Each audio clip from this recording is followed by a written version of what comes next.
Wrestling fans, if you like what you've seen, don't forget to like, comment, subscribe, and also don't forget to ring that bell. Coming up in the ring, we have the makings of a great happening. So let's swing right up there and let Boyd Pierce tell us about it. This event, 2 out of 3 falls with a 1-hour time limit. In the blue corner, Playboy Gary Hart presents from Houston, Texas at 230 pounds, gorgeous Gino Hernandez. At 230 pounds in the red corner from Buffalo, New York, Maniac Lewin. 2 out of 3 falls, your referee Bronco Lubitsch. Playboy Gary Hart will be in a straitjacket held by the referee Bronco Lubitsch. So up in the ring we have... Here tonight, know that I am a man of character, and I think we ought to let this poor Bosch, the promoter, know that you don't want me in a straitjacket, and I don't want myself. So let him know what you want.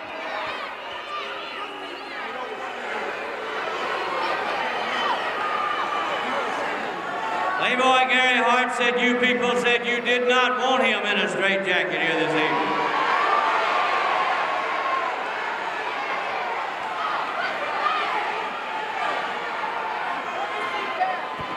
Gary Hart trying to talk his way out of a straitjacket into which he is about to be placed. I think right now he has lost all of his appeals, and he is about now to don the straitjacket. He doesn't like the idea of being wrapped up in that thing, and you can scarcely blame him. It is not the best way of doing it. Referee Bronco Lubitsch is applying the jacket, tying the strings in the rear, and also about to wrap the arms around, so that Gary Hart is where most people think he should have been placed and where he has belonged for a long time. Gary Hart now looking uncomfortably secure, which is something that hasn't happened to him in a long time. He is now going to have to limit his participation in this match to the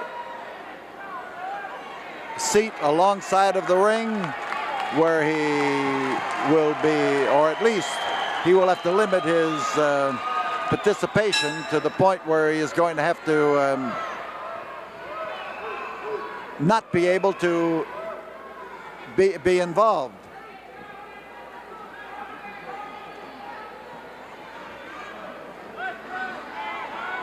Gary Hart at ringside. Gary Hart wrapped up tight, but that doesn't mean that Gino Hernandez is wrapped up tight. And in this opportunity to settle things with Maniac Mark Lewin, although I think Mark Lewin is the settler in this instance, we've got Mark Lewin using a side headlock and the hold him and hit him technique as he lays a set of knuckles astride the nose of gorgeous Gino.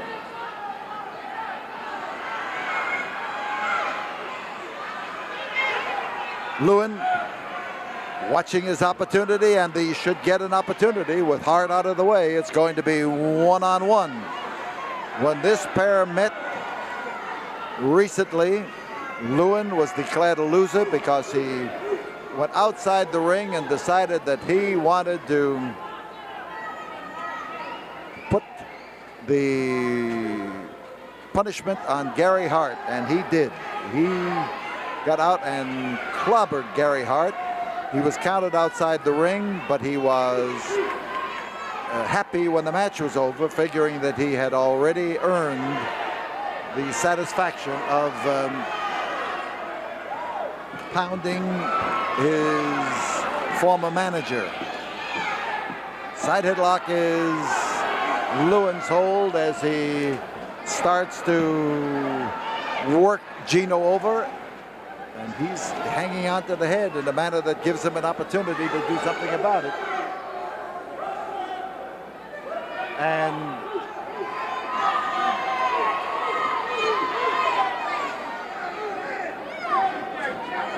Gary Hart shouting at ringside, but I don't think that Gino can hear him.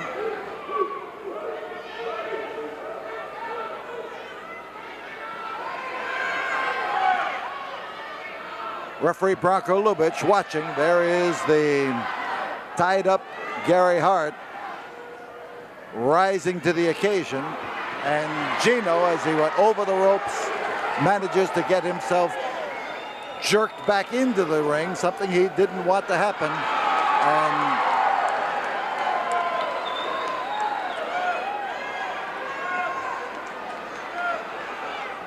And Lewin crowded into the ropes, and Gino was hoping that the referee would break the hold for him.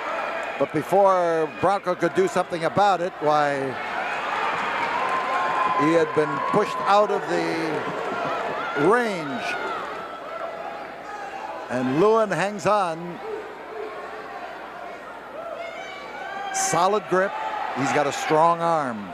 Lewin is a powerful individual.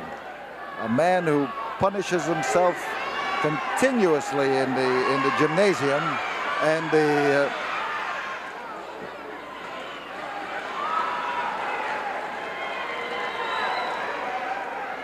side headlock is the hold. For Lewin, exercise pays off. It pays big dividends. He stays in constant condition. Gino is trying to destroy his balance, lifting up one leg and working out. Whoops. And Lewin knew what to do about it that time.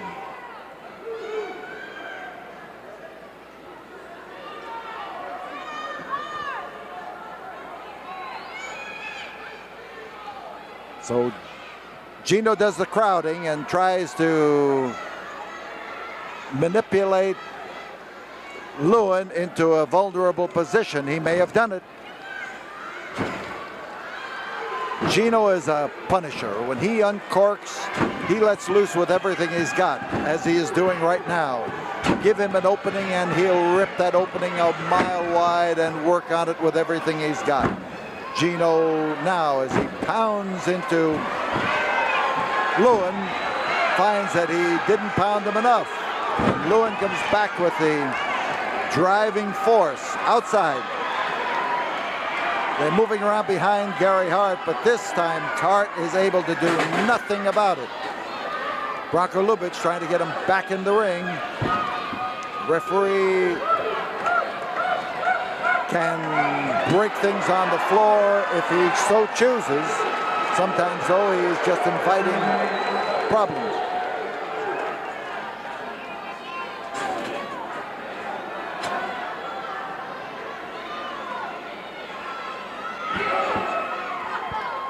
So Gino, not yet in the ring, is having his troubles on the outside as Mark Lewin measures him for a wearing of that top turnbuckle, and believe me, he's clobbered him down hard on there, and Gino on the outside is stunned and staggered as he maneuvers around the floor.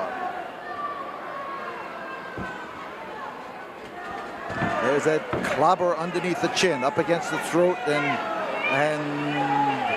conference.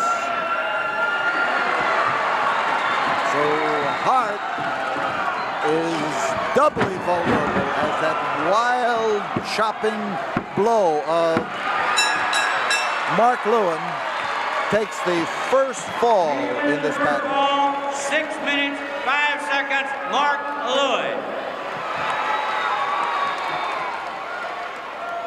And Lewin has done just what people wanted to see him do. And now as he looks at Gary Hart, Hart is defenseless. And Lewin wants to put a foot in Hart's mouth. And there is no mercy to be found among these fans here. They are screaming for Lewin to stomp him and to let him have it. Listen to those fans. They are bloodthirsty for sure as Bronco Lubitsch tries to calm him down. And Hart has simmered down in his seat, just convinced that that is where he's going to stay as long as that madman is up there. He's not going to give him an opportunity to do anything about it. We'll be back here in a moment, right after we have this word from the studio. Mark Lewin walked back into the ring and chopped away at Gorgeous Gino and knocked him back down to the canvas. Gino was just about to find his way up to his feet. There are 30 seconds remaining in the intermission period between these falls, and the referee looks at Gorgeous Gino to see if he's going to be able to rise. Gino took a tremendous chop on the top of the head, and he's suffering from it right now. Lewin doesn't care how he treats those hands of his. He has strengthened them to a great degree. There's the countdown, and there's the bell. So Lewin starts to move in on Gorgeous Gino, and with Gino shuffling away and trying to back off from Lewin, trying to throw up a smoke screen, trying to find some compassion, but also looking for an opening. And he'd rather have the opening, because if he does find it, he's going to make use of it. And Lewin accepted the target from the rear and pounded. Look at those fans as he screamed for him to lay that blasting wallop right into Gino's head, and he does.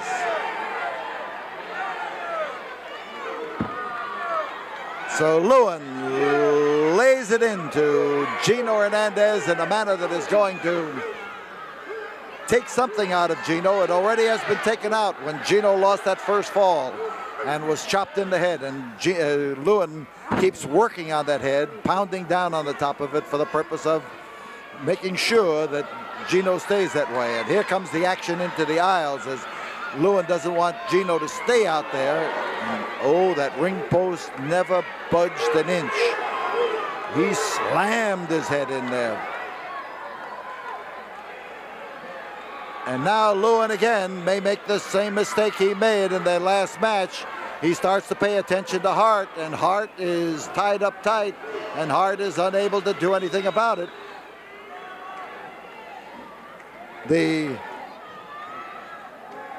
Lewin has taken command of this match here, and Gino has been taking an inordinate amount of punishment as Lewin lowers the boom on him. Whoa! Again, he comes over with that driving, solid chop to the top of the head. And again, he knows what he's after. He's keeping Gino from thinking. And on the outside, Hart is not able to do any thinking or any interfering. And the way that chop comes down there, if he had an axe in his hand, he'd split Gino in two. And oh! Gino hung on and swung his legs up. He didn't have to worry about falling. And he kicked him right smack under the chin. Hernandez now with his first opening in his second fall, and he is trying to make the most of it. He's been on the receiving end, and you can just bet that he's been simmering to give some of this punishment to Lewin. Rope snap, and he pulls that head down on that top rope, drives it in there.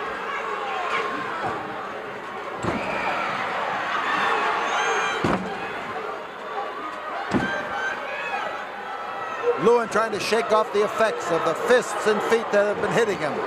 He's shaking that head of his and trying to get the cobwebs out, but the cobwebs are being replaced as Gino follows up one wallop after another.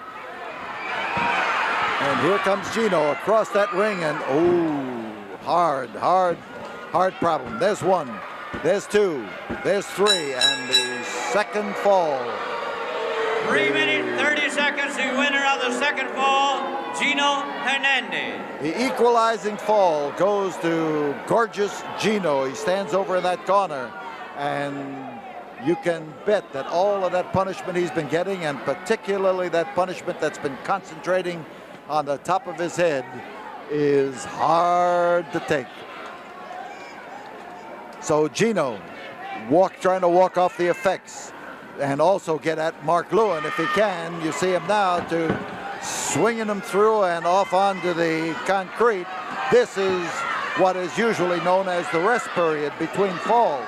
There is no rest period, and Mark Lewin is splattered on the concrete right here behind us as Gino paces around that ring and tries to come up on him on the opposite side. Gino is bleeding and from the constant chops on the top of the head, and he has managed now to lay Mark Lewin on this floor alongside of us. As he gets back in the ring, we tell you we'll be back here in a moment after this word from the studio.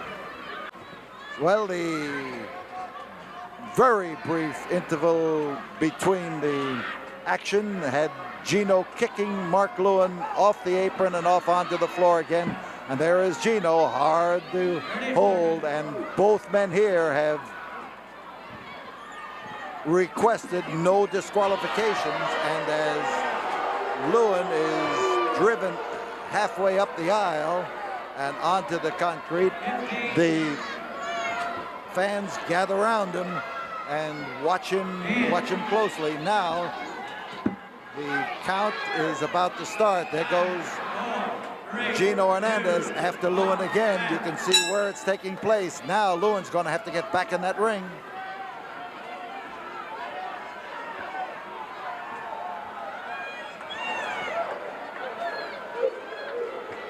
So Lewin's on the floor, and as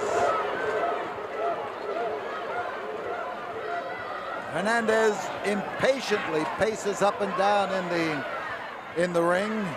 There you see Mark. Now you're seeing him for the first time in a long time. He's been down on that floor and he has been splattered on the canvas. Falls are even. This is the third and deciding fall, as Gino Hernandez, taking full advantage of every opportunity, starts after Lewin even before the Maniac is able to get set. And now Lewin picks up a chair and starts pacing around that ring. He is still woozy. He didn't quite make it over to the steps, and Gino comes around to add to the uncertain condition of Maniac Mark Lewin. And Lewin, complete with chair, wants at Gino Hernandez, and this crowd is screaming. They want to see Lewin do exactly what he did. And the effort now. Oh, man, he came over the top and down. And there are those chops to the top of the head. Up and over and down. And Gino landed like the proverbial ton of bricks. And Mark Lewin is ready now to get back some of the punishment. They whoa, over, and then Gino's foot is hooked. He's in a bad way, and he could break an ankle in this if he doesn't get his head kicked off in the bargain. Solid stomping process, and now Lewin is after it. Watch Gino Hernandez going into his trunks after something, rubbing his hand on his hip here as he goes after Lewin, and Lewin, he ripped his hand across Lewin's face, and Lewin right now looked to me like he ripped that hand across the eyes of Mark Lewin,